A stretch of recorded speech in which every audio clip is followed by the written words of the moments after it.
দুলারের ভাইয়ের সাথে তার বাবা আমার কাছ থেকে ক্যান্সার চিকিৎসা তার বাবা আমার এখানে ক্যান্সার চিকিৎসা সুস্থ হয়েছিলেন। আমরা একটু তার মুখে শুনবো। আপনার নাম? শাহারুল আলম। আপনার পিতার নাম? সালাউদ্দিন আলম। আপনার মায়ের নাম? আপনার গ্রাম? চরশহরগুলা। আচ্ছা, আপনার আব্বার কী হয়েছিল বা কোথায় কোথায় চিকিৎসা করেছিলেন, আপনি কীভাবে সুস্থ হয়েছেন একটু দেশবাসীর উদ্দেশ্যে বলেন। আসসালামু আলাইকুম। শাহরুল আলম, বাংলাদেশ পুলিশে নিয়োজিত আছি।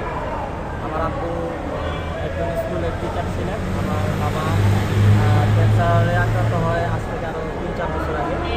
আমরা ঢাকা ক্যান্সার হাসপাতালে, সরকারি ক্যান্সার হাসপাতালে, বক্ষরোগী ক্যান্সার হাসপাতালে যাই। সেখানে প্রায় 6 মাস ঘোরার পরে 5 থেকে 6টা কেমো দেওয়া হয় আমার বাবাকে।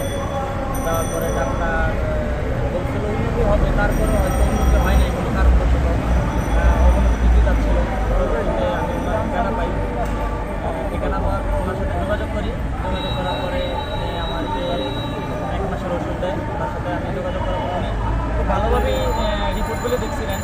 এক ঘন্টা সময় নিয়ে, প্রায় 1 ঘন্টার মতো সময় নিয়ে রিপোর্টগুলি দেখছেন। দেখার পরে আমার বাবার ওষুধ দেওয়া হয়েছিল। আমি বাসায় নিয়ে যাই। যেখানে ডাক্তার ফেরত দিয়ে দিয়েছিল, ডাক্তার বলছিল বাসায় নিয়ে যান। বাসায় নিয়ে যাওয়ার পরে আপনি হয়তো 2 মাস পরে বা দিয়ে তো আমি ওনার সাথে যোগাযোগ করার পরে ওনার ওষুধ নিয়ে বাসায় যাওয়ার পরে 22 দিন পর আমার বাবা স্ট্রোক করে। স্যারের সাথে যোগাযোগ করি। স্যার বললো যে তুমি সরিষার তেলটা মানে পরামর্শ দিল আর কি, মানে পরামর্শ দিল। পরামর্শ দেওয়ার পরে আস্তে আস্তে উনি আস্তে আস্তে স্বাভাবিক হয়। আল্লাহর রহমতে এখন 2 বছর যাবত স্যারের কাছ থেকে ওষুধ নিচ্ছে কন্টিনিউ। বাবা এখন 2 বছর সুস্থ আছে ইনশাল্লাহ, ভালো আছে।